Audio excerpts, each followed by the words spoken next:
कहा जाता है राजा विक्रम के राज्य में एक ऐसा आईना था जो किसी का भी सच्चा चेहरा दिखा देता था।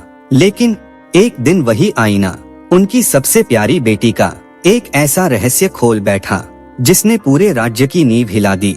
बहुत पुरानी बात है। एक राज्य में राजा विक्रम राज करते थे। उनकी 7 बेटियां थीं, सुंदर लेकिन थोड़ी चंचल। राजा अपनी बेटियों पर आंखें बंद करके विश्वास करते थे। एक दिन एक सिद्ध साधु राजा को एक जादू का आईना देकर गए।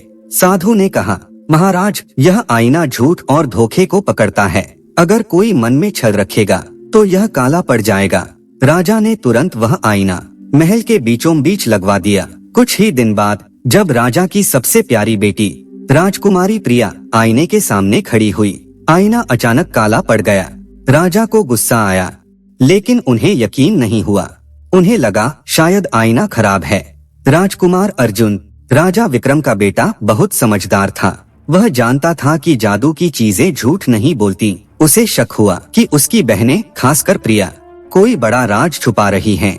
उस रात राजकुमार अर्जुन ने एक छिपने का रास्ता ढूंढा। आधी रात को उसने देखा उसकी 7 बहनें चुपके से चाबियां लेकर महल से बाहर जा रही हैं। अर्जुन छिपते छिपाते उनके पीछे चल दिया। राजकुमारियां चलते चलते एक घने जंगल में पहुंची और एक अंधेरी गुफा के अंदर चली गईं। राजकुमार अर्जुन बाहर छिपकर झांकने लगा। अंदर एक भयानक जादूगर बैठा था। जादूगर ने कहा, राजकुमारियों, तुम सब महल की 7 खास मुहरें कब लाओगी? उन मुहरों के बिना मैं तुम्हारे पिता का पूरा राज्य नहीं छीन सकता। राजकुमारी प्रिया आगे बढ़ी और बोली, जादूगर जी, 6 मुहरें तो हमने चुरा ली हैं। आखिरी मुहर सिंहासन के नीचे है, वह हम कल रात ले आएंगी। राजकुमार अर्जुन यह सुनकर दंग रह गया। अपनी ही बहनें, जिन पर पिता इतना भरोसा करते थे, वही राज्य को जादूगर को सौंपने की साजिश कर रही थीं। लेकिन वह जानता था अगर वह सीधे जाकर बताएगा तो जादूगर को तुरंत पता चल जाएगा। उसे छिपकर काम करना था। वह तुरंत अपने गुरुजी के पास पहुंचा और सारी बात बता दी। गुरुजी ने कहा, बेटा, मैं तुम्हें एक तोता बना देता हूँ। तोता बनकर तुम महल में रहोगे और किसी को शक भी नहीं होगा। क्षण भर में राजकुमार अर्जुन एक सुंदर हरे तोते में बदल गया और उड़कर महल वापस आ गया। अगली रात तोते ने देखा राजकुमारियां आखिरी मुहर चुराने की तैयारी कर रही थीं। तोता तेजी से उड़ा और सिंहासन के नीचे से असली मुहर निकालकर उसकी जगह एक नकली मुहर रख दी। जब राजकुमारियां वापस गुफा में गईं और जादूगर को नकली मुहर दी तो जादूगर गुस्से से चिल्लाया, यह मुहर नकली है। तुम सब ने मुझे धोखा दिया। अब तुम सब मेरे पत्थर के पिंजरे में बंद रहोगी। एक ही झटके में जादूगर ने अपनी शक्ति से 7 राजकुमारियों को वहीं गुफा में पत्थर के पिंजरे में कैद कर दिया। लेकिन जादूगर को शक हुआ। उसने तुरंत अपनी जादू की शक्ति से एक काली बिल्ली बनाई और उसे महल में भेजा। तोता जल्दी से महल की तरफ उड़ा और राजा विक्रम के पास पहुंचा। वह राजा को बार बार चोंच मारकर कुछ समझाने की कोशिश करता रहा। तभी काली बिल्ली चुपचाप एक कोने से तोते को घूर रही थी। तोता समझ गया कि वह पकड़ा जा सकता है।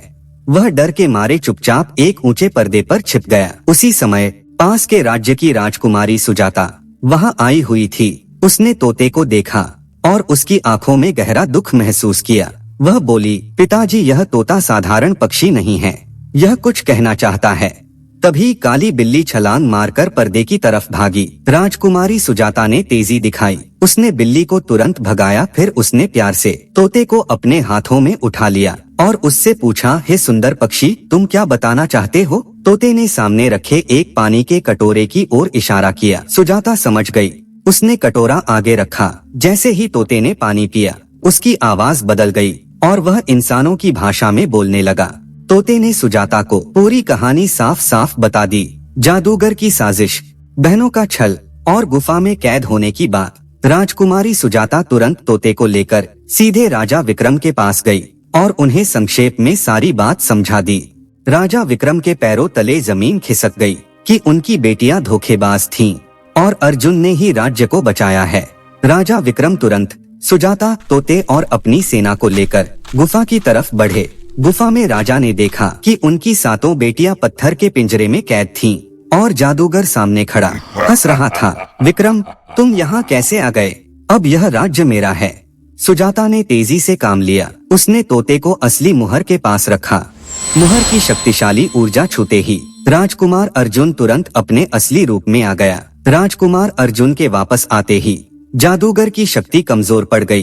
राजकुमार ने बिना देर किए उस पर हमला किया और जादूगर को हमेशा के लिए खत्म कर दिया।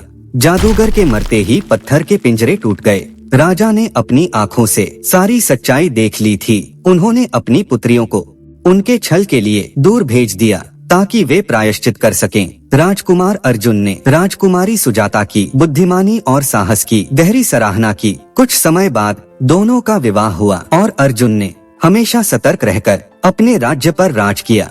यह कहानी सिखाती है कि धोखा कितना भी गहरा क्यों न हो, अगर बुद्धि, साहस और सच्चाई साथ हो तो हर अंधकार पर विजय पाई जा सकती है।